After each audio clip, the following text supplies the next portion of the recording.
February 20th, 1948.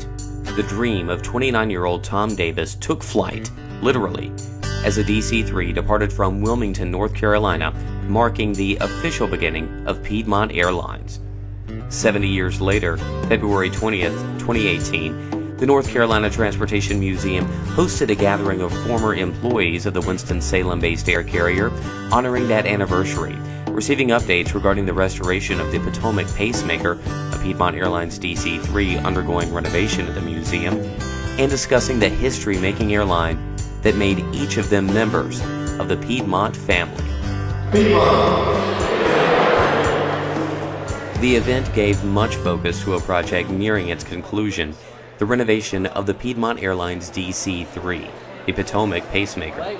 Crews have been renovating the exterior of the aircraft, all volunteers, and many of them former Piedmont employees. We had a great group of people that stepped up to the plate and decided that we're going to get this job done. Every repair on this aircraft is done as if it was going to fly, because we want you flyers to be able to come and see an airplane that flew for Piedmont Airlines. Of course, the biggest focus was on the history and lasting impact of Piedmont Airlines, which Leonard Martin, former senior vice president of Piedmont, says can still be felt today.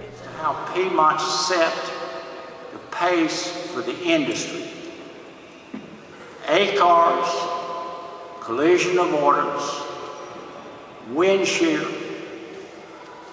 It was developed with the pilots group, the avionics group at Piedmont Airlines, and those items are on every commercial airplane flying in the world today.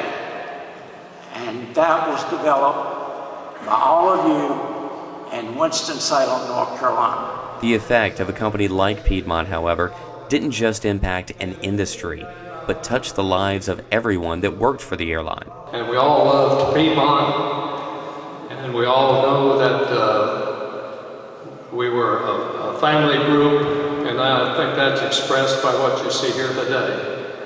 Showing the connections that remain between employees, Captain Bill Wilkerson showed off a photo stretching 32 years in time. There's a crew that I had where I didn't have to worry about that. It was a put-together crew. We were all doing our jobs. It was just a magnificent feat to go out and fly around through the old Piedmont system, and everyone was doing exactly what they were supposed to do.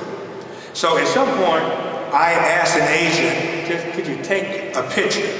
Just wanted a picture of my hotshot crew. And so we thought we would just get together and set it up and shoot it all over again. And this is what we have 32 years later.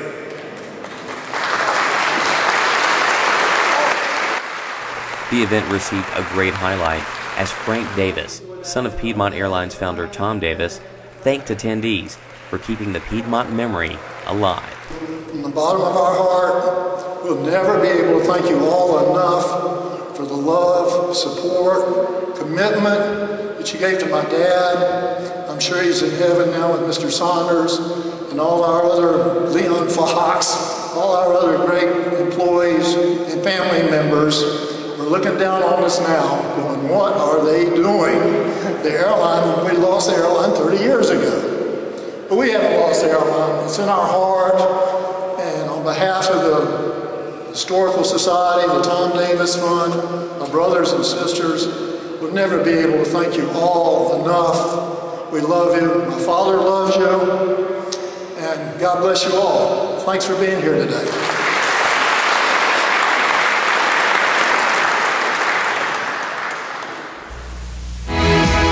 In 1948, Piedmont Flight Number 1 took off from Wilmington, North Carolina with the first air connections to Cincinnati, Ohio. By 1955, we added service to our nation's capital. In 1966, we flew our first flight to New York City. 3 years later, Chicago became a Piedmont town. And And since 1978, we've gone west to Denver, Dallas, Fort Worth, and Houston. We fly north to Philadelphia, Pittsburgh, and Boston. We've spread our wings south to the Sunshine State, Jacksonville, Orlando, Daytona Beach, Tampa, and Miami. In the past 5 years, we've added over 60,000 miles to our routes, with more to go. So when you file your next flight plan, call your travel agent or Piedmont, the up-and-coming airline.